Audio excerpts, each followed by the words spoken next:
Constipation is a really common side effect people on GLP-1s can get because they slow everything down in our stomachs.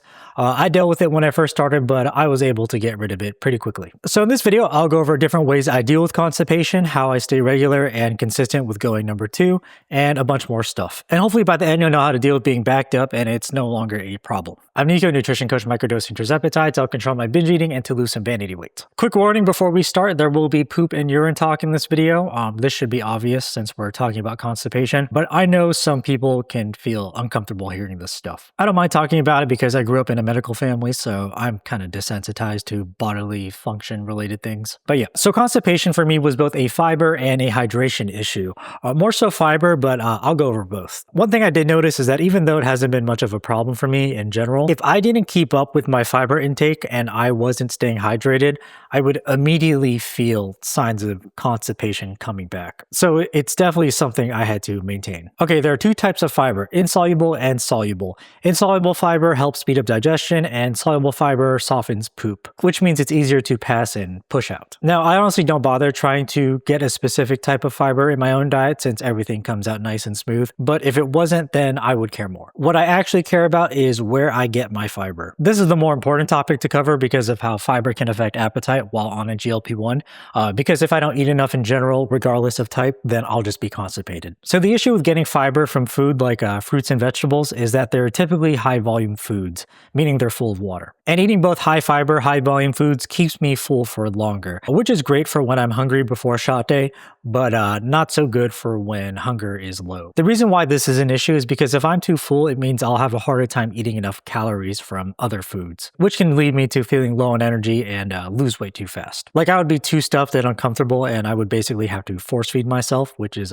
something I don't want to do. So on low appetite days, I get my fiber from supplements since they won't fill me up and I have room in my stomach to eat other food. And on days I'm hungry, I get my fiber from food. This helps make sure I'm preventing constipation as well as make sure my hunger is managed so I don't overeat and gain weight. Here are some examples of food fiber. So it would be things like beans and lentils, high fiber vegetables like broccoli, carrots, and sweet potatoes, high fiber fruits like apples, pears, or solid fruits with seeds and skins, and grains and seeds. Think like grains on bread, oats, or seeds like chia seeds. Here's my own example. I got broccoli on my plate and this is just a bunch of beans from Chipotle. If you get the family pack from Chipotle, they just give you a tub of beans. It's kind of a lot, but it's good. It also has some spice to it, so some people have to be careful since they can't handle spicy foods while on a GLP-1. Sometimes it can trigger nausea or stomach issues. For supplements, you got fiber gummies, fiber capsules, and fiber drinks, either powdered supplements, blended fruits and veggies like liquid salads and smoothies, and fiber sodas. You can get these at any grocery store, pharmacy, or online like on Amazon. I prefer gummies because they're tasty and fun to eat,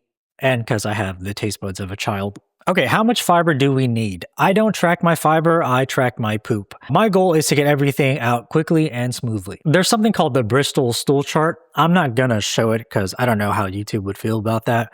But if you know what it is, I aim for type 3 or type 4. Also be careful looking at the chart because there's some gross pictures out there. But yeah, if it's above or below these types, then the type of fiber I eat matters. So insoluble if it's runny and soluble if it's too hard. Now, if you want to be more accurate about your fiber intake, then feel free to track it. I track pretty much everything while on a GLP-1, but for some reason, I just don't care about tracking exactly how much fiber I'm eating. I don't know why. Also, warning about adding more fiber to your diet, either through food or supplements.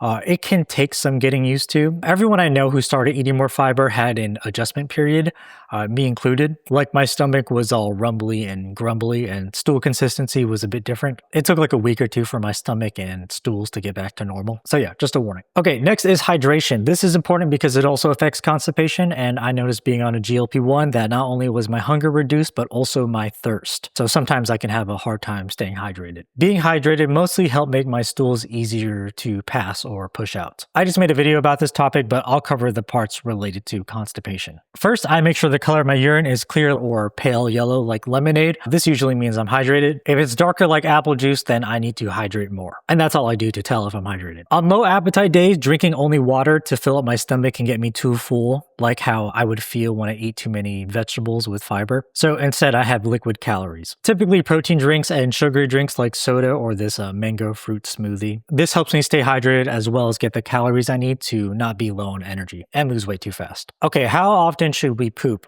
Everyone has different poop schedules, if you want to call it that, and what's normal is subjective. I'll talk about me to give you an idea of what I look for. So before a GLP-1, I would go twice a day and stools were easy to pass unless I ate something that didn't sit well. After being on GLP-1, my poop schedule is actually exactly the same, but if I'm not eating enough fiber and staying hydrated, I feel more backed up and bloated. Like if I'm not hydrated, it requires more effort to push, and if I'm not getting enough fiber, it also requires more effort to push, and I'm not as regular or consistent with my poops. If my schedule changed since getting on a GLP-1, I would just look out for my new regular or normal schedule and just base it off of that. Again, as long as I'm going consistently, everything comes out nice and smooth, and I don't feel bloated and backed up, that's all I care about. By the way, if constipation is a major problem, please speak to your doctor or healthcare provider and they could probably help you. All right, that's the video. I hope this helped. If you like this stuff, I got more down linked below. You can also ask me questions there if you don't want to do it publicly on YouTube. But yeah, that's it. Thanks for watching. Bye.